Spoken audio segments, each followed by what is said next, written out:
সীমান্ত সুরক্ষার পাশাপাশি মহিলাদের আর্থিক উন্নতির দিকে এবার এগিয়ে এলো বিএসএফ।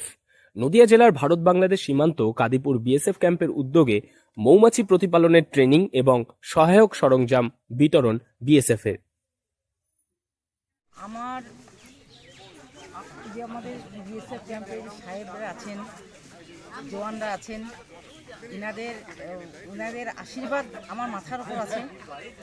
তারপরে ইনাদের যে হেল্প পাচ্ছি আমরা, গ্রামবাসীরা উপকৃত হবে। আমাদের বি বক্স দেওয়া হচ্ছে মায়েদের আবার এবং পুরুষদের। যাই হোক, আমার খুব ভালো লেগেছে। আগামী দিনে যাতে আরও ভালোভাবে হয়, প্রত্যেকটা জিনিস প্রশিক্ষণ পায় মায়েরা, পুরুষেরা, সেই জন্য। এই ধরনের কর্মসূচি কি আগে কোনো ইউনিট করেছিলেন? না, আগে কোনোদিন করিনি। এই যে প্রথম আমাদের 32 নম্বর ব্যাটালিয়ান যে এসছেন,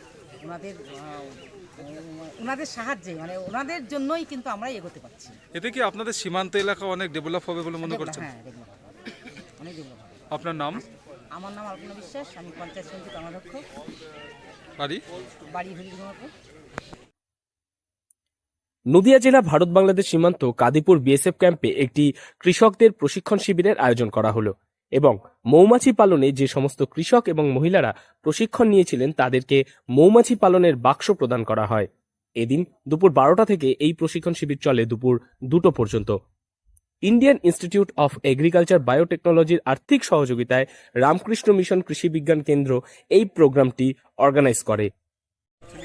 रामकृष्ण आश्रम जो केवी के हैं और नादिया कृषि विज्ञान केंद्र, इसकी तरफ से यहाँ पे हमारे जो 50 ग्रामवासी हैं खुदा दिगंबरपुर, कादीपुर और कुंजी एरिया के, इनको बी बॉक्सेस का डिस्ट्रीब्यूशन किया जा रहा है, इनको दिया जा रहा है।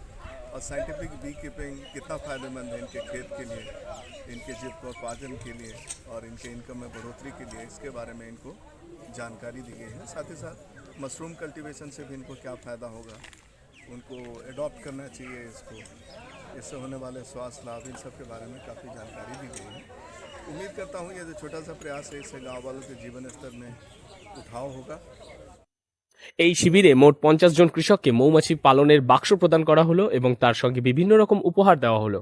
এই প্রোগ্রামটি সম্পূর্ণভাবে বিএসএফ এর 32 নম্বর ব্যাটালিয়ন আয়োজন করে কাদিপুর বিএসএফ ক্যাম্পে। এই এলাকার জনপ্রতিনিধি থেকে শুরু করে সাধারণ মানুষ ভিড় জমায় এই প্রোগ্রামে।